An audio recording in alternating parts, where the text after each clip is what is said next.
বৈষম্যহীন সমাজের গড়ার প্রতিশ্রুতি দিয়ে ওই পাকিস্তানিদের হাত থেকে এই পাকিস্তানিদের অর্থনৈতিক শোষণ থেকে মুক্ত করার কথা বলে দেশটাকে সে আলাদা করে একটা নতুন দেশ সে গড়ল, জাতিকে মুক্তির কথা শোনালো, দুর্নীতিমুক্ত সুন্দর বাংলাদেশের কথা শোনালো।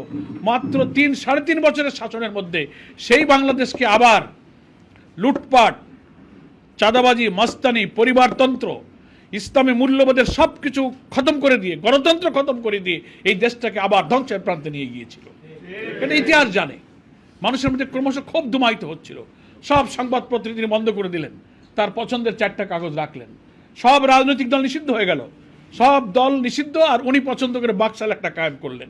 সরকারি কর্মকর্তা অফিসারদেরকেও বাকশালে যোগ দিতে, আর্মি অফিসারদেরকেও সেই দলে যোগ দিতে বাধ্য করলেন।